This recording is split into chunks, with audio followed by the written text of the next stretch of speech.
with the nightmare fuel? Where the waves grow sweet, where sky and water meet, doubt not, reap a sheep. There is the utter east. Yeah, I know Reepicheep. I know what East is. What the heck is the rest of that? And why does it sound familiar? Do you remember Voyage of the Dawn Treader? That movie? I think I blocked that memory. No, not the Disney movie. There's a book. Duh. And it's nothing like the movie. It's about exploration and a quest to find the 7 missing Narnian Lords. And now you've lost me. And why are you making a dragon? Well, it begins with Edmund and Lucy and their cousin Eustace. That's a name. His full name was Eustace Clarence Scrubb, and according to C.S. Lewis, he almost deserved it. What does CS stand for? Clive Staples. Yeah, he does not have much room to talk about names. Well, Lewis's friends all called him Jack, and Eustace doesn't have any friends. He was a jerk, and that jerkiness was on full display when his cousins came to stay with him for the summer. You see, Peter was off to study with Professor Kirk, and Susan went to America with their parents. As they couldn't afford to bring all 3 children, Edmund and Lucy were spending the summer with Eustace and his parents. Eustace's family was... well, Lewis describes them as progressive. Eustace went to a special school, called his parents by their first names, only read scientific books, and the family as a whole were vegetarians and lorded their superiority over everyone else. Now, there's nothing wrong with being vegetarian. There's nothing wrong with preferring to study reality over fantasy. I get all that. It's fine. It's the arrogance and the meanness that the family shows that's a problem. And as for calling parents by first name, look, I'm an adult, and I still feel weird to introduce my parents as anything but mom and dad. I can't even call my mother-in-law by her first name. Now, as you can imagine, the 3 kids don't really get along, and Edmund and Lucy often sneak off to be alone and talk about Narnia. Lucy, being the only girl, had a room to herself. On the wall of that room was a painting of a ship that had been built to look like a dragon. On the day our story starts, Eustace invites himself into Lucy's room to interrupt their talk about Narnia and be as obnoxious as possible. The 3 started squabbling, and the only thing that put a stop to it was a salty breeze, a bit of magic, and all 3 children finding themselves swimming in the ocean. Your cat's back. Hey, Sam! You should be glad you aren't where the kids are.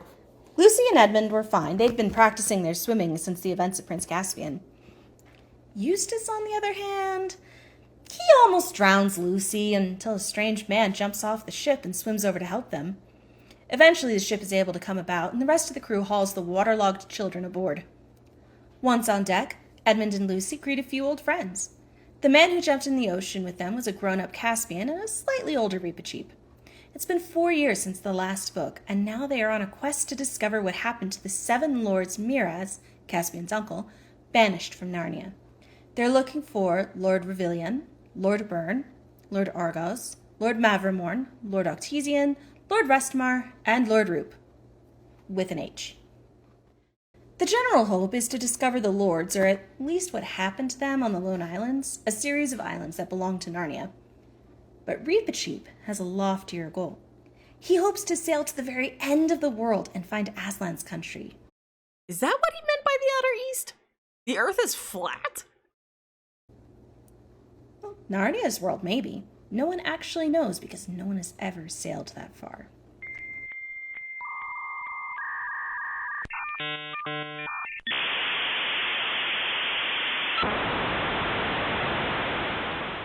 Nix, you good?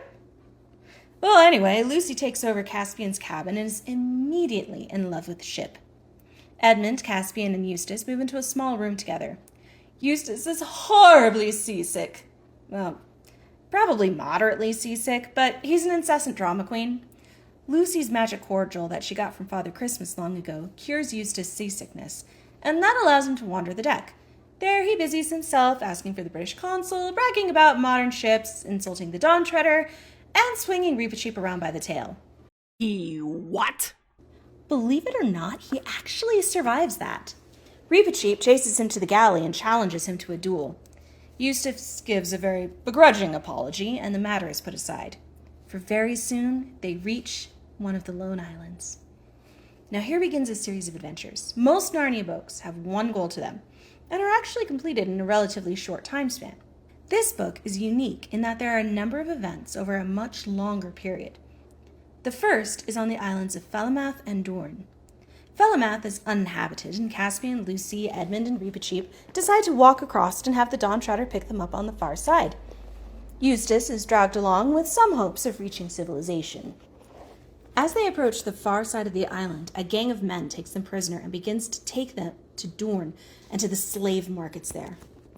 Caspian is saved at the last minute when a stranger buys him. The stranger introduces himself as Lord Byrne, and they devise a plan. The next morning, they bluff the whole island of Dorne into thinking the Navy is behind them. They replace the useless blusterer Governor Gumpus with now Duke Byrne, end the slave trade, and rescue everyone. They set out for sea again with a well-stocked ship ready to face whatever may come their way. Hooray! What came next was a nice few days of sailing and then a terrible storm. Ooh.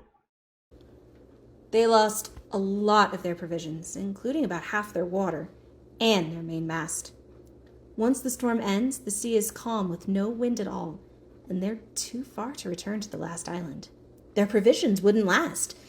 Instead, they ration their water and continue on, hoping for another island soon. And eventually, just as their water is running out, they do reach an island. All hands go ashore to begin the tasks necessary to continue the voyage. Hunting food, repairing the water casks, repairing the ship, seeking out a new mast, things like that. Eustace thought it was dreadfully unfair that anyone would expect him to, work. So he sneaks off until the workday is done. Instead of having a pleasant day and coming back at supper time, he gets himself lost and nearly breaks down when a giant lizard creature with bat-like wings creeps out of a cave. Poor creature is so old it dies almost immediately. And then the rain starts. Eustace chooses to take shelter in the creature's cave and is surprised to find a hoard of gold. Oh, I get it. That's where the dragon comes in. Yep, but Eustace had no idea that the strange creature was a dragon. See, he hadn't read any of the books that would have helped him figure it out.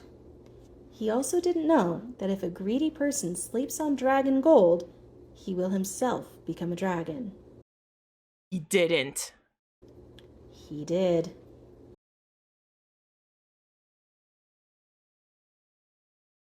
When Eustace woke up, he had turned into a dragon. It is probably one of the best things to happen to him, too. Once he had managed to persuade the crew of who he was, he became a much more helpful and nicer person. He helped with hunting food and provided a new mast for the ship, and while most were happy with him, they were very concerned with what would happen to him once they set out again. He was too big to fit on the ship. One morning, Edmund woke up early to find Eustace in human form again. Eustace had met Aslan, and Aslan had restored him, and he was a much nicer boy from then on. Through clues left in the dragon's trove, Caspian guesses that the dragon either was, or had killed, Lord Octesian. And on to the next adventure. After a brief misadventure with a sea serpent that manages to break the decorative tail off the back of the ship, they land on another island. The royals and Reepicheep go to explore and are quite surprised to see a life-sized, amazingly lifelike gold statue in a river. Next to the same river, there's an abandoned Narnian sword and dwarf-made chainmail. Curious about the statue, Edmund tests the water depth with a spear, only for the spear to be turned to gold.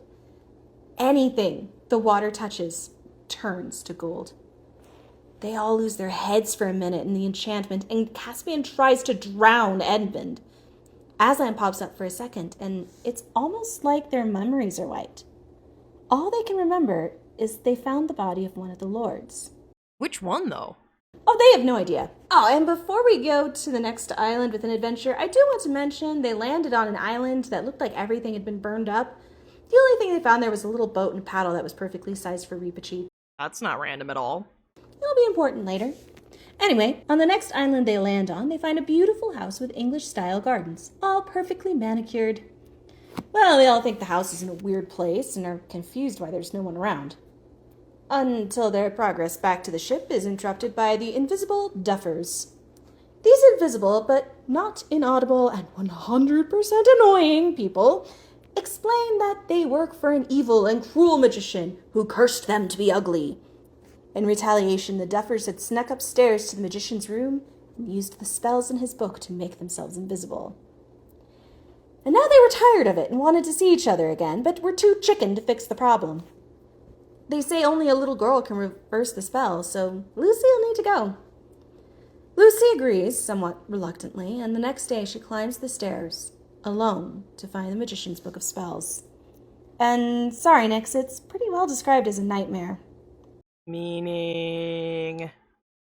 Imagine walking down a long, silent hallway, completely alone, of course. The walls are covered in strange writing and odd masks.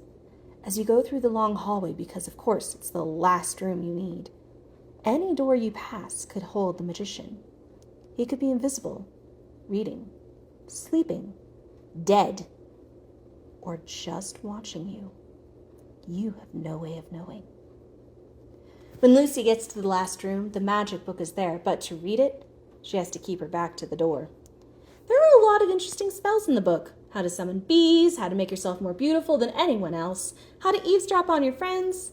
Eventually, Lucy gets to the spell she needs, and it successfully turns the Duffers visible, as well as the magician and Aslan. The Duffers, or as they are rightly called, the monopods, are small humanoids with one leg and one giant foot they use to hop around. Before our heroes leave, the creatures manage to mix up their names and are called Dufflepuds ever after. And Reepicheep taught them to use their feet to canoe. Oh, and the magician managed to identify the body they had found on the last island as Lord Restamar. 3 down, 4 to go. Next island?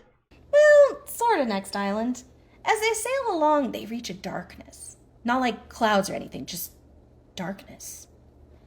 Reepicheep goads them into going on, otherwise they would have happily sailed around. But in the end, it was good.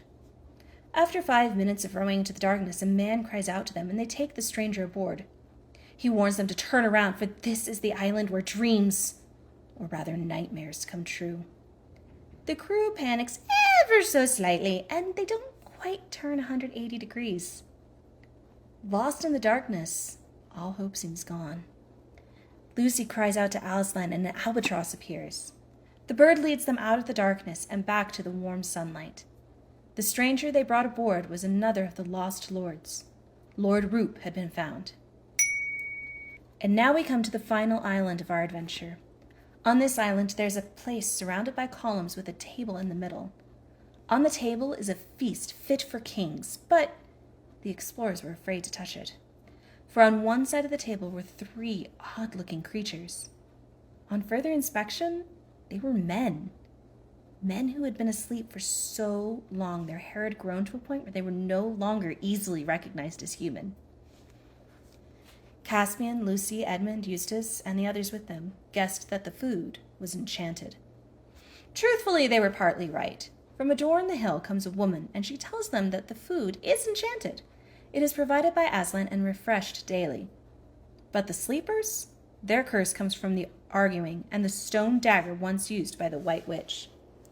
The only way to wake them is to sail to the end of the world and leave someone there. Say what now? Caspian decides to break the curse, and the Dawn Treader sets off. They pass many strange things as they sail east. Like mer people, for starters. Reepicheep jumped overboard to fight them and discovered that the sea was not salty, but sweet. The sun got bigger and bigger each day, for they were actually sailing closer to it. Eventually, they sailed into a sea of lilies, or at least something very like those, and the water grew steadily shallower. Finally, the day came when the Dawn Treader could tread no farther. Caspian tried to appoint a new leader for Narnia and abandon his ship, but Reepicheep and Aslan talked him out of it. Reepicheep would go on. The kids would return to our world, and Caspian would return to Narnia. And that is what happened. Reepicheep rowed in his little boat right to the edge of the world, where the sea flowed upwards and was never seen again. The kids were able to wade, the sea was so shallow, and met Aslan once more before he sent them home. Lucy and Edmund would never return to Narnia, but Eustace still may. And that is where the story ends. That's it? That's it. When Caspian stopped by the island again, the 3 lords were awake, and he brought them and the woman home. Why'd he bring the girl? Well, he married her. Oh. Like I said, this book is different from the others in its purpose, but I still like it. 4.5 out of 5 beans. And hey, there be dragons on Etsy now. See you next time.